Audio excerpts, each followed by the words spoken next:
बिस्मिल्लाहिर्रहमानिर्रहीम। अस्सलाम वालेकुम दोस्तों, क्या हाल चाल है। उम्मीद करता हूँ कि आप सब ठीक ठाक होंगे। तो आज की इस वीडियो में मैं आपको ये बताऊँगा कि आप सैमसंग गैलेक्सी S6 को किस तरीके से रूट कर सकते हैं। इसमें रूट करने का टोटल मेथड आपको बताऊँगा और साथ में दिखाऊँगा कि आप इस मॉडल को किस तरीके से रूट करेंगे। इसका मॉडल नंबर SMG920F है और आपके पास जितने भी इसका एंड्रॉयड वर्जन 7.0 है और इसका मॉडल नंबर 7 में है। सबसे पहले तो आपने बिल्ट नंबर पे 4-5 मरतबा क्लिक करना है। जैसे ही आप क्लिक करेंगे तो यहाँ पर आपके पास एक डेवलपर ऑप्शन आ जाएगा। डेवलपर ऑप्शन पे आने के बाद आपने यहाँ पर USB डीबगिंग का ऑप्शन है, आपने इसको ऑन कर लेना है।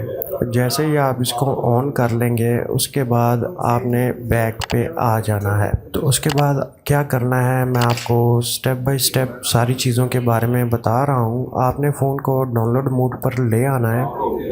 डाउनलोड मोड पर लाने के बाद यहाँ पर आपने वॉल्यूम अप पे क्लिक करना है। यहाँ पर आप देख सकते हैं कि एक्टिवेशन लॉक है जो सा इसका ऑफ़ है, यानी कि FRP जो सा लॉक है वो ऑफ़ है, हो चुका है। और उसके अलावा आपने इसको डाउनलोड मोड पे करके इसमें TWRP को इंस्टॉल करना है। TWRP को इंस्टॉल करने कैसे करना है उसके बारे में मैं आपको बता देता हूँ। जैसे ही आप Audien 3 को ओपन करेंगे, Audien 3 को, तो इस टूल के ज़रिए आप TWRP को AP के ऊपर जाकर सिलेक्ट करेंगे और यहाँ पर जो सा ऑटो रीबूट है, ऑटो रीबूट को आपने अनचेक करना है और आपने फ़ोन को यहाँ से स्टार्ट कर लेना है। आपकी जो सी TWRP रिकवरी फाइल है वो इसके अंदर इंस्टॉल हो चुकी है। अब आपने क्या करना है कि वॉल्यूम इसके साथ आपने वॉल्यूम डाउन को और पावर बटन पे आपने दोनों को प्रेस करके रखना है। और जैसे ही ये फ़ोन रीबूट होगा आपने साथ ही वॉल्यूम अप की तरफ को जाना है। मैं आपको करके दिखाता हूँ। ऐसे ही हम वॉल्यूम अप की तरफ चले गए हैं और ये इसमें रिकवरी मोड में चला जाएगा। ये TWRP का रिकवरी मोड आपके सामने आ चुका है। अब यहाँ से आपने स्वैप करना है इसको और उसके बाद स्टेप बाय स्टेप आपको सारी चीज़ों के बारे में बताया जाएगा। आपने वाइप पे जाना है और यहाँ पर जाने के बाद वाइप पे जाने के बाद फॉरवर्ड यूज़र डाटा पे क्लिक करना है और यहाँ पर आपको यस लिखना है, YES, और ओके कर देना है। तो इस तरीके से आपका जो सा फ़ोन है वो फॉर्मेट हो जाएगा।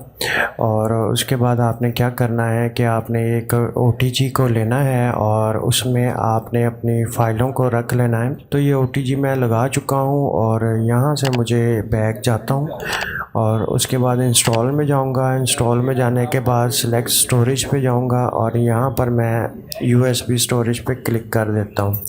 तो ये मेरा जो सा कार्ड रीडर लगाया था मैंने साथ में OTG के, ये वो आ चुका है और ये सुपर SU को यहाँ से मैंने इंस्टॉल करना है।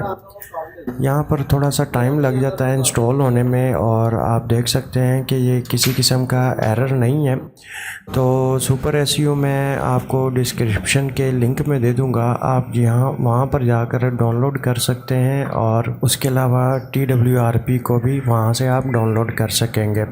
उसके अलावा यहाँ पर जब ये इंस्टॉल हो जाएगा, इंस्टॉल होने के बाद मैं आपको बताऊंगा कि आपने क्या करना है। यहाँ से हम इसको बैक चले जाते हैं और बैक जाने के बाद यहाँ से रीबूट कर देंगे। यहाँ पे आपने सिस्टम पे क्लिक करना है और दोनों पे अनचेक करना है और यहाँ से स्वैप कर देना है।